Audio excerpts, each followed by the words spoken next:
आजकल गलत खान पान की वजह से लोगों का पाचन तंत्र तो बिगड़ ही रहा है, इसके साथ साथ पेट की गंभीर बीमारियों से भी लोग जूझ रहे हैं। इन सभी समस्याओं का बेहतर समाधान है पपीता। पपीता खाने से पेट की समस्या दूर होती है, क्योंकि इसमें कई ऐसे एंजाइम पाए जाते हैं जो कि पाचन तंत्र को मजबूत करते हैं। कृषि विज्ञान केंद्र नियामतपुर की गृह विज्ञान की वैज्ञानिक डॉक्टर विद्या गुप्ता ने बताया कि पपीते में vitamin A, vitamin C, vitamin E, potassium, calorie और फाइबर के साथ साथ एंटीऑक्सीडेंट भी प्रचुर मात्रा में पाए जाते हैं। इसके अलावा इसमें पपेन, काइमोपपेन, प्रोटीज और एमाइलेज एंजाइम पाए जाते हैं। पपीते में पाया जाने वाला पोटेशियम, जो कि उच्च रक्तचाप को नियंत्रित करने में मदद करता है। पपीते में मौजूद एंटीऑक्सीडेंट दिल की बीमारियों के खतरे को भी कम करता है। पपीते का नियमित तौर पर सेवन करने से पाचन क्रिया, लिवर और आंतों की समस्या दूर होती है। पपीते में पाए जाने वाले पपेन, काइमोपपेन, प्रोटीज और एमाइलेज एंजाइम प्रोटीन को बचाने में मदद करते हैं। इससे पाचन क्रिया दुरुस्त रहती है और पेट की सूजन भी कम होती है। पपीते में पाई जाने वाली कैलोरी और फाइबर से वजन कम किया जा सकता है। अगर आप मोटापे की वजह से परेशान हैं तो आप नियमित तौर पर खाली पेट पपीते का सेवन करें, जिससे आपका वजन कम होगा। डॉक्टर विद्या गुप्ता ने बताया कि पपीते को अगर कच्चा खाया जाए तो ये आंखों की सेहत के लिए बहुत ही फायदेमंद माना जाता है। इसके अलावा ये त्वचा को चमकदार बनाने के साथ साथ चेहरे पर दाग, धब्बे और मुहासों को भी कम करता है। पपीते के फल के साथ साथ इसके फूल भी गुणों से भरपूर हैं। फूलों को जूस या सूप बनाकर या फिर उसको सलाद के तौर पर खा सकते हैं, जिससे खांसी, गले के संक्रमण और बैड कोलेस्ट्रॉल को कम करने, वजन को नियंत्रित करने के साथ साथ ब्लड शुगर को भी कम करते हैं। डॉक्टर विद्या गुप्ता ने बताया कि एक स्वस्थ इंसान को रोजाना 100 से 120 ग्राम पपीते का सेवन करना चाहिए। अगर सुबह खाली पेट नाश्ते में पपीते को खाया जाए तो बेहद ही फायदेमंद है। पपीते का जूस बनाकर, पका पपीता या फिर सलाद के तौर पर भी इसको खा सकते हैं। ध्यान रखें कि पपीते के साथ किसी दूसरे फल का सेवन ना करें। पपीता खाने के तुरंत बाद दूध और दूध से बने हुए उत्पाद का सेवन भी ना करें। शाहजहांपुर से लोकल 18 के लिए सिमरनजीत सिंह की रिपोर्ट।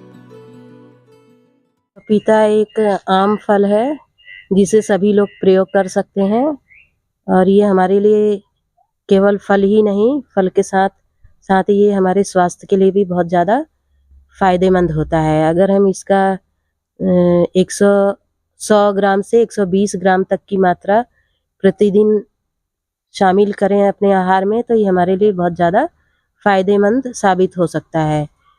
पपीते में जो है बहुत सारे पौष्टिक गुण होते हैं, इसमें बहुत सारे पोषक तत्व होते हैं।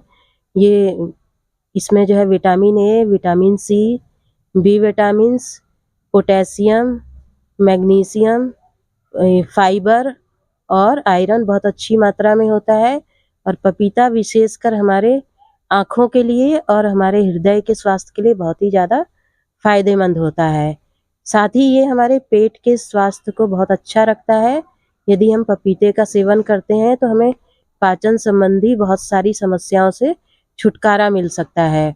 ये हमारे पेट के सूजन की समस्या को कम करता है और हमारे हृदय के लिए बहुत ज़्यादा फायदेमंद होता है। और चूंकि पपीते में जो है ब्लड को पतला रखने का गुण होता है, इसलिए जो लोग पहले से ही बहुत ज़्यादा उच्च रक्तचाप से पीड़ित हैं और कोई दवा ले रहे हैं, तो ऐसे लोगों को जो है पपीते का सेवन जो है बहुत कम मात्रा में करना चाहिए। पपीते को हम कच्चा या पका दोनों रूप में खा सकते हैं। ये दोनों रूप में हमारे लिए बहुत ज़्यादा फायदेमंद होता है। इसमें पपेन नाम का एंजाइम होता है जो कि प्रोटीन के पाचन में बहुत ज़्यादा फायदेमंद होता है। और कच्चे पपीते की हम सब्जी, सलाद के रूप में खा सकते हैं। और इसे हम पपीते को खाते समय हमें एक ध्यान रखना चाहिए कि हम इसे खाने के तुरंत बाद जो है दूध या दूध से बने हुए खाद्य पदार्थों का सेवन नहीं करें। और साथ ही पपीते को केवल अकेले ही खाना चाहिए, इसके साथ दूसरे फल को मिलाकर नहीं खाना चाहिए। और पपीते के फूल भी हमारे लिए विशेष फायदेमंद साबित हो सकते हैं। इनके फूलों का रस जो है हम प्रयोग कर सकते हैं विभिन्न शारीरिक समस्याओं में, जैसे खांसी वगैरह है, खांसी, सर्दी, बुखार वगैरह में इसका प्रयोग किया जा सकता है। इसके साथ ही जो इसके पत्ते का रस है उसका भी जो है डेंगू में अक्सर प्रयोग किया जाता है। तो पपीता इस तरह से हमारे लिए बेहद ही फायदेमंद साबित हो सकता है।